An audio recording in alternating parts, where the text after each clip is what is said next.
টোকাইদের কাছ থেকে কেজি দরে নষ্ট মোবাইল কিনে তার ভেতরে থাকা 24 ক্যারেটের গোল্ড বের করে নিজের জীবন পাল্টে দিয়েছে পাকিস্তানি যুবক ফরাজি। পুরনো আমলের সকল মোবাইল ফোনের সার্কিটে নির্দিষ্ট পরিমাণ গোল্ডের ব্যবহার হতো, আর চালাক যুবক ফরাজি খুব ভালো করে জানে এই নষ্ট মোবাইলগুলোকে আগুনে পুড়িয়ে তার সার্কিটের ভেতরে থাকা সকল মেটাল কম্পোনেন্টকে উত্তপ্ত আগুনে গলিয়ে এর ভেতর থেকে স্বর্ণকে 8-10টি ধাপে কিভাবে বের করতে হবে সেই জ্ঞান ফরাজি জানে। আর এই একটা প্রসেস জানার কারণে এখন ফরাজি মাসে 15 লক্ষ টাকা উপার্জন করে। ফরাজি দাবি করেছে প্রতি 1 মণ সার্কিট থেকে 4 ভরি স্বর্ণ সে পেয়ে যায়। শুরুতে দেখতে পাচ্ছেন ফরাজির ছোট ভাই ফরহাদ, সে মূলত মোবাইল ফোনগুলোর ভিতর থেকে যে নির্ধারিত সার্কিটের মধ্যে গোল্ড রয়েছে সেই সার্কিটটাকে আলাদা একটা পাত্রে জমা করছে। যেহেতু এটা পাকিস্তান তাই এখানের প্রত্যেকটা যন্ত্রই ট্রেডিশনাল। দেখতে পাচ্ছেন একটা ট্রেডিশনাল গ্রাইন্ডারের মধ্যে সবগুলো সার্কিটকে রেখে তীব্র বেগে আগুনের স্প্রে চালু করে দেওয়া হয়েছে। পাইপ দিয়ে বের হওয়া তীব্র গ্যাসের প্রেসারের সাথে উত্তপ্ত আগুন ভিতরে সার্কিটগুলোকে পুড়িয়ে দিচ্ছে, যার ফলে এই দীর্ঘ সময়ের স্পিনিং এবং হিটিং প্রসেসের মাধ্যমে সব মেটাল কম্পোনেন্ট মানে কলকব্জা সব আলাদা হয়ে যাচ্ছে। আপনারা দেখতে পাচ্ছেন এখানে প্রায় 1 মণ পরিমাণ গ্রাইন্ডিং করা সার্কিট রয়েছে। এখন এই সার্কিটের মধ্য থেকে যেই কম্পোনেন্টগুলো পিওর স্টিলের সেগুলোকে হাত দিয়ে আলাদা করে ফেলা হচ্ছে, যেগুলোতে সম্ভাব্য গোল্ড রয়েছে সেগুলোকে একেবারে ট্রেডিশনাল ওয়েতে মাটি চাপা দিয়ে পোড়া দেওয়া হচ্ছে। কোরিয়া জাপান হলে হয়তো আপনি এখানে স্বয়ংক্রিয় অনেক মেশিনের ব্যবহার দেখতেন, যেহেতু এটা পাকিস্তান তাই মাটি চাপা দিয়ে গাড়ির পুরনো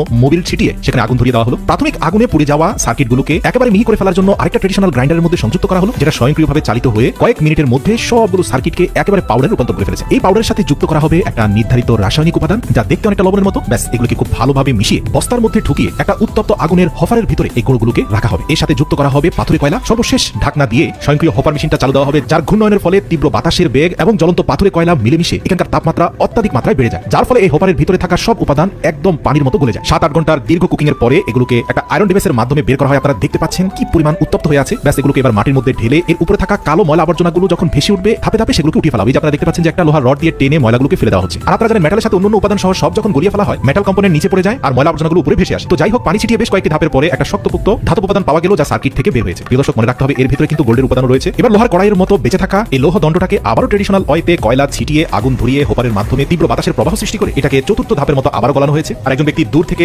আরেকটা লোহার ডিভাইসের মাধ্যমে ময়লাগুলো ভিতর থেকে বের করে নিয়ে আসার চেষ্টা করছেন। আর দীর্ঘ 3-4 ঘন্টা এর ভিতর থেকে একাধিকবার ময়লা বের করার পরে বেঁচে থাকা লৌহ দণ্ডটাতে আপনারা স্পষ্ট স্বর্ণের উপস্থিতি দেখতে পাচ্ছেন। ব্যাস এর সাথে মিশ্রিত করা হবে বেশ কয়েকটি রাসায়নিক কেমিক্যাল। ফরাজি জানে যে কেমিক্যালগুলো মূলত এই মেটাল কম্পোনেন্ট থেকে গোল্ড কম্পোনেন্টটাকে আলাদা করে ফেলবে। তো এই রাসায়নিক 2-3টি উপাদান মিশিয়ে পুরো রাত তার হাতে আসা কয়েক লটের জমে যাওয়া র গোল্ড প্লেটারগুলোকে ভিজিয়ে রাখা হয়েছে এবং সকালে আপনারা দেখতে পাচ্ছেন যে সবুজ রাসায়নিক বিক্রিয়াগুলো ইতিমধ্যে কালো রং ধারণ করেছে। এবার এর উপর থেকে পানিগুলো ফেলে দেওয়ার পরে খুবই যত্নের সাথে ধীরে ধীরে আপনারা দেখতে পাচ্ছেন সেখান থেকে অনেকটা সোনালী কফি বিনের মতো 3-4 মুঠো পরিমাণ গোল্ডের গুঁড়ো পাওয়া গিয়েছে। এবার চূড়ান্ত ধাপে গ্যাসের হিট দিয়ে এই গুঁড়ো গোল্ডগুলোকে আবারও গলানো হবে এবং সর্বশেষ ধাপে আপনারা দেখতে পাবেন এই গলিত উপাদানগুলোকে 100 ভাগ পিউরিফাই করে সেখান থেকে 24 ক্যারেটের গোল্ডের টুকরোটা বের করে নিয়ে আসা হবে। আর এরকম ছোট্ট গোল্ডের কয়েকটি টুকরো ফরাজি প্রতিদিন বের করে নিয়ে আসে। সত্যি বলতে ইচ্ছে থাকলে আল্লাহ তাআলা মানুষকে কত জায়গা থেকে রিজিক দিতে পারেন তা এই প্রসেস না দেখলে আমি নিজে উপলব্ধি করতে পারতাম না। মানুষের জন্য পুরো দুনিয়ার জমিনে রিজিক ছড়িয়ে ছিটিয়ে রয়েছে, তবে তা পেতে আপনাকে অনুসন্ধানী চোখ রাখতে হবে।